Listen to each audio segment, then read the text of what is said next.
Peace, family. You know, the Donald Trump that I see now after this election is totally different from the Donald Trump I seen prior to the election. He's even more ignorant, even more stupid than before.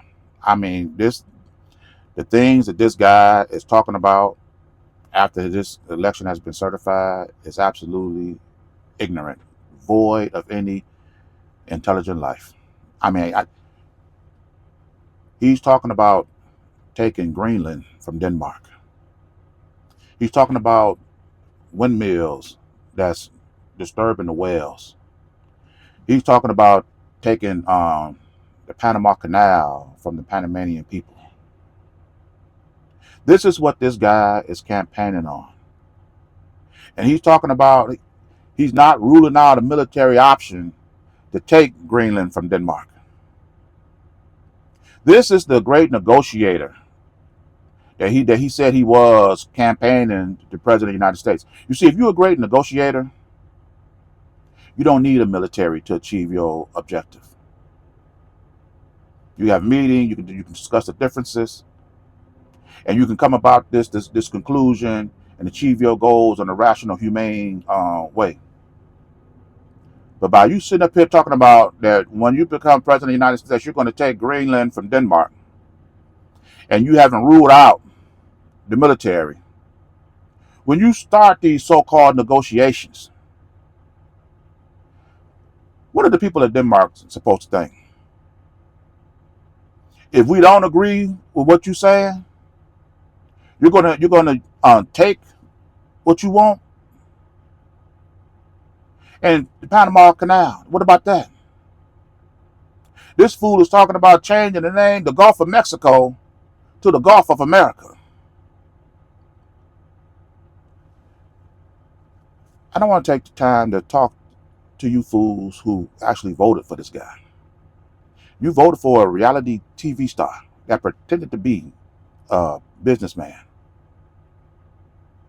And you took him off of TV and put him in the White House.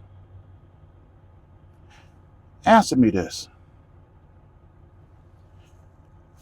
How do you feel about your vote now? If Donald Trump had campaigned on getting rid of the Board of Education, having 50 individual states have their own conclusion of what education is, using military force to take Greenland from Denmark, getting rid of windmills because they're disturbing the whales, talking about taking the Panama Canal from the Panamanian people, would you have voted for this guy? Would you still have voted for this guy? I'm talking to this fool on TikTok, and he's telling me that Donald Trump is a great businessman, and this country needs a businessman to run this country. And let's say I agree with you 100%. Why would you pick a businessman who filed bankruptcy personally 6 times, dealing with his own finances, bankrupt several businesses, including a casino? A man who has failed to have a successful marriage. Under no pressure, he's a so-called billionaire. He can pick and select the highest quality woman that he wanted to be his wife. And he's been married 3 times. And not only that, he's cheated on every last one of them. There are thousands and thousands of businessmen out there who has never filed for personal bankruptcy, let alone 6 times, let alone bankrupting several businesses. Why didn't you select one of them to be president of the United States if this country needed a good businessman, one that actually did it in real life as opposed to on TV? What was it about Donald Trump that made him the heir apparent? And if he do decide to use military force to achieve his objectives, Which one of you people that voted for him is going to serve in the military to help Donald Trump? If to me, if you voted for this fool, then you got to fight for this fool.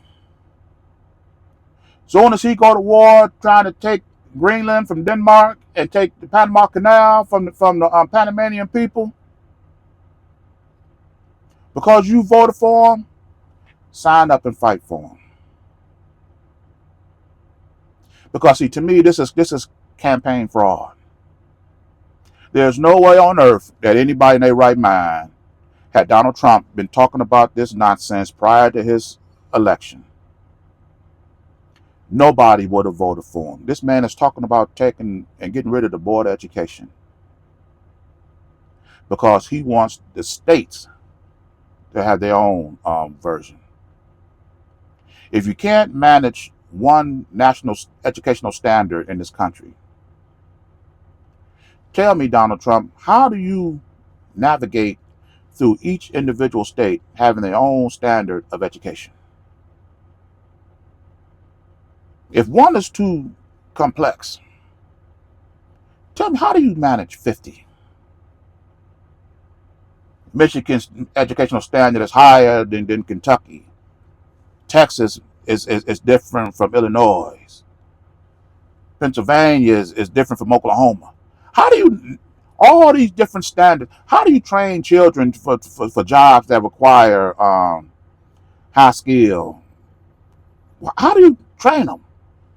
You could eliminate entire states at a time because they don't have the minimum standard education to be hired for this position. But see, this, like I say, this is the great negotiator. This is the president that has the brain that nobody else had. And now you didn't elected this fool in the office. And now, not only Donald Trump don't even got a brain, he ain't got a brain stem. I don't know how this guy even put one foot in front of the other. But like I say, if you voted for this nonsense and he decided to go to war over his agenda, if you voted for him, then you fight for him. I want to see how fast you line up in the draft as you did during the campaign. Wait for hours for the opportunity to defend your choice. Because, like I say, this guy here, his only success in life stemmed from the fact that his father gave him a lot of money. And with that being said, you are able to make a lot of mistakes and still make a lot of money. And he has hired people to improve his image, even though he was failing in everything. And now you're going to vote this reality TV star that couldn't get his economics right, that couldn't get his business right, that couldn't get his marital choice right. Now you putting this reality TV star to get everything right as president of the United States. Like I said, you can't make this stuff up.